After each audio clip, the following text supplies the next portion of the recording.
Hi, this is Dr. Avinash here. In this chapter, in this video lecture, I am helping you out with chapter number 49, Drugs for Constipation and Diarrhea. दो हिस्सों में करना है ये chapter, एक है constipation वाला, एक है डायरिया वाला। सबसे पहले हम लैक्सेटिव क्या है देख लेते हैं। अलग अलग नाम है, सब नाम याद रखने ज़रूरी है। अपेरियंट्स, पर्गेटिव्स, कैथार्टिक्स। लैक्सेटिव्स वो दवाइयाँ हैं जिनका एक्शन थोड़ा सा माइल्ड है और उनके वजह से सॉफ्ट फॉर्म्ड स्टूल्स होता है, लूज मोशंस नहीं होते। पर्गेटिव्स वो चीज़ें हैं जो literally loose motion, forceful fluid evacuation करवाते हैं।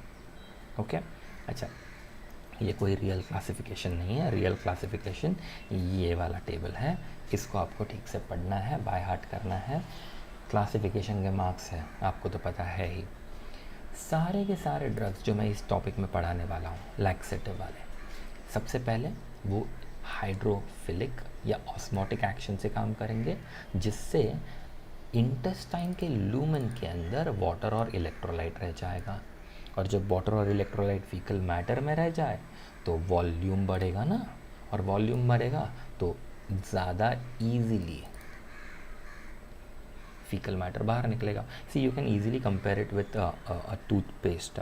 जब भी टूथपेस्ट पूरी तरह से भरी होती है तो उसको बाहर निकालना आसान होता है, जब थोड़ी खाली हो जाती है तो उसको दबा के निकालना पड़ता है। आप ऐसा ही सोचो, ये जो दवाइयाँ हैं हमारे इंटेस्टाइन को भर देंगी फीकल मैटर से, पानी बढ़ेगा फीकल मैटर का तो वो ज़्यादा आसानी से निकलेगा।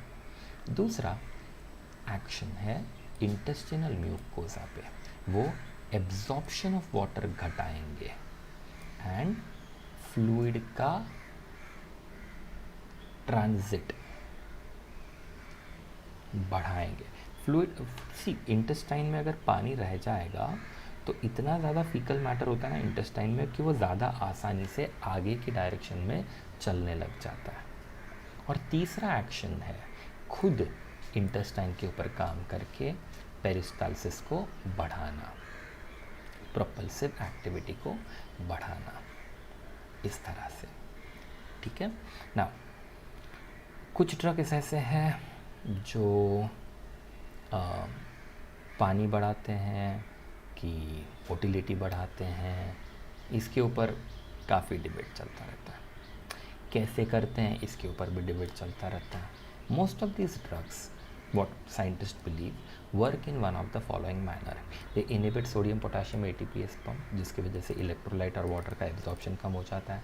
अडिनाइलिल साइक्लेस को स्टिमुलेट करते हैं। सी ये बहुत इंपॉर्टेंट होने वाला है। क्रिप्ट सेल में अगर अडिनाइलिल साइक्लेस बढ़ गया तो पानी और इलेक्ट्रोलाइट का सीक्रेशन हो जाता है। पानी और इलेक्ट्रोलाइट इंटेस्टाइन के म्यूकोजा में से बाहर निकल के इंटेस्टाइन के लूमेन में आता है। कुछ ड्रग प्रोस्टाग्लैंडिन का सिंथेसिस बढ़ाते होंगे जिससे सीक्रेशंस बढ़ते होंगे। कुछ सजेस्ट करते हैं कि नाइट्रिक ऑक्साइड सिंथेसिस बढ़ता है जिससे सीक्रेशंस बढ़ता है एंड नॉन प्रोपल्सिव कॉन्ट्रैक्शन बंद हो जाता है। अब नॉन प्रोपल्सिव कॉन्ट्रैक्शंस बंद हो गए तो सिर्फ प्रोपल्सिव कॉन्ट्रैक्शंस रहेंगे, जिससे खाना नीचे के डायरेक्शन में जाएगा, फीकल मैटर ज़्यादा आसानी से बाहर निकलेगा। And lastly some drugs injure the mucosal cells. Mucosa injure हो जाएगा तो एब्जॉर्ब क्या करेगा। इनमें एग्जाम्पल्स में आपको याद रखने हैं बल्क पर्गेटिव्स। एक ही चीज़ याद रखो, बाकी सब के लिए सेम अप्लाई करना है। सबसे पहले मैं आपको बता रहा हूँ डाइटरी फाइबर। जो हम वेजिटेबल फूड खाते हैं ना, उसके अंदर cellulose, lignin, gums, pectins, glycoproteins, ऐसे सारे सब्सटेंसेस होते हैं। हस्क जो निकालते हैं ना हम लोग खाने का, वो सब चीज़ें। अब इसी को पाउडर करके अगर हमने खा दिया तो ये इंटेस्टाइन के अंदर पानी को एब्जॉर्ब करके स्वेल करेगा, वाटर कंटेंट ऑफ फीसिस को बढ़ाएगा, जिससे फीकल मैटर सॉफ्ट हो जाएगा, कोलॉन में इसका मूवमेंट ज़्यादा इजी हो जाएगा। ऑल्सो जब ये सारी चीज़ें लार्ज इंटेस्टाइन में जाएंगी तो बैक्टीरियाज इन चीज़ों के ऊपर काम करेंगी, डाइजेस्ट होगा ये, और जब ये बैक्टीरियल डिग्रेडेशन होगा ना तो वाटर रिटेन करेगा। और डाइटरी फाइबर जो है बैक्टीरिया का ग्रोथ करवाता है। हमारे फीकल मैटर में अनडाइजेस्टेड खाने से ज़्यादा बैक्टीरिया होता है, तो जब बैक्टीरिया बढ़ेगा तो फीकल मैटर भी बढ़ेगा, है कि नहीं। Dietary fibres can also bind to bile acids. इससे हमारे प्लाज्मा में एलडीएल कोलेस्ट्रॉल भी कम हो सकता है। तो काफ़ी लोग मानते हैं कि डाइटरी फाइबर खाने से हमारा कोलेस्ट्रॉल कंट्रोल में रहता है। इसके लिए तो सैलड वगैरह खाते हैं लोग। अच्छा, आपको और मुझे हर दिन थोड़ा सा रॉ वेजिटेबल खाना है, ग्रीन लीफी वेजिटेबल्स खाने हैं। इसी से हमारा जीआईटी का मूवमेंट अच्छा हो जाएगा, प्रॉब्लम से नहीं आएगा। ब्रांड बहुत सेफ़ है बट बहुत अनपैलेटेबल है। अभी किसी ने तुमको बोला भूसा खा लो, खाओगे क्या? नहीं। आपने कभी वो मारी गोल्ड बिस्किट वगैरह खाया? ये वो ब्रांड वाला बिस्किट डायबिटीज़ के लिए पुट्ठा लगता है, तो टेस्टी नहीं है।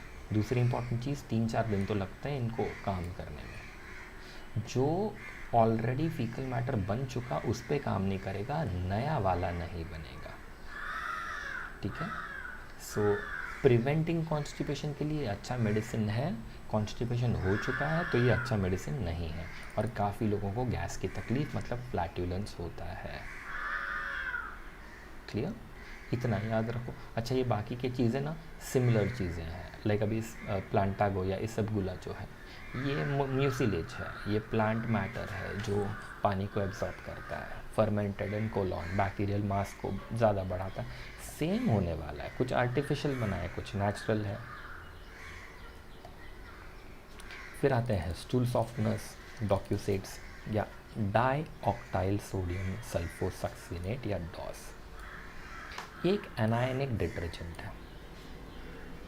ये स्टूल को सॉफ्टन करता है। कैसे?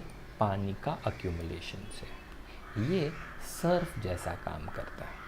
जैसे हमारे कपड़े को जब मिट्टी लग जाती है और वॉशिंग पाउडर पानी को उस मिट्टी के अंदर तक पहुंचा के मिट्टी बाहर निकलवा देता है, उसी तरह से स्टूल सॉफ्टनर्स हमारे इंटेस्टाइन के अंदर जो फीकल मैटर है उसके अंदर तक पानी लेके जाते हैं और स्टूल्स को सॉफ्ट करते हैं। प्रॉब्लम ये है कि ये डिटर्जेंट है। डिटर्जेंट जैसे एक्शन से ये हमारे म्यूकोजा को तोड़ सकते हैं, तो थोड़ा सा केयरफुल होने की बात है। काफ़ी लोगों को क्रैम्प्स, पेन, बिटर टेस्ट हो सकता है। काफ़ी लोगों को नौसिया होता है। बाकी डायरेक्टली आपको जाना है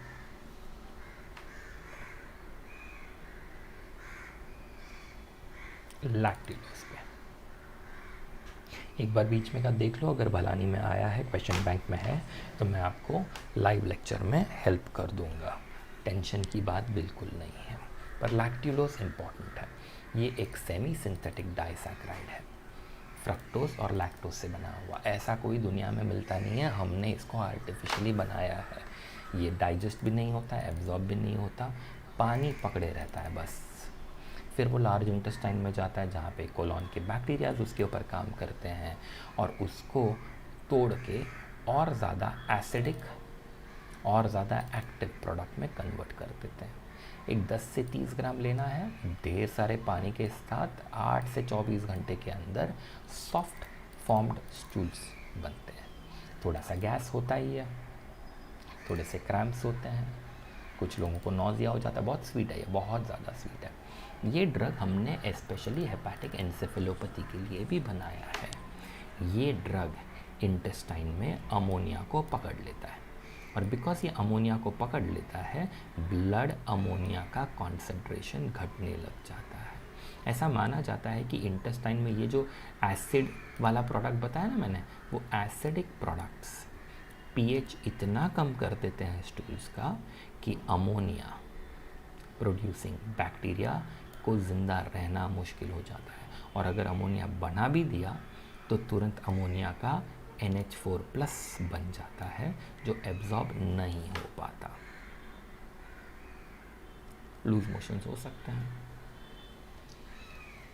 लैक्टिटॉल देख लो एक बार ओवरव्यू, पूरा ज़रूरी नहीं है, ये वाले पार्ट में से इतना ही पढ़ना है। लेक्चर नंबर 2 इस चैप्टर का होगा ऑन ट्रीटमेंट ऑफ डायरियाज। इतना पहले ख़त्म करो। Let me know if you have any doubts, I will be more than happy to help you. ठीक है, बाय।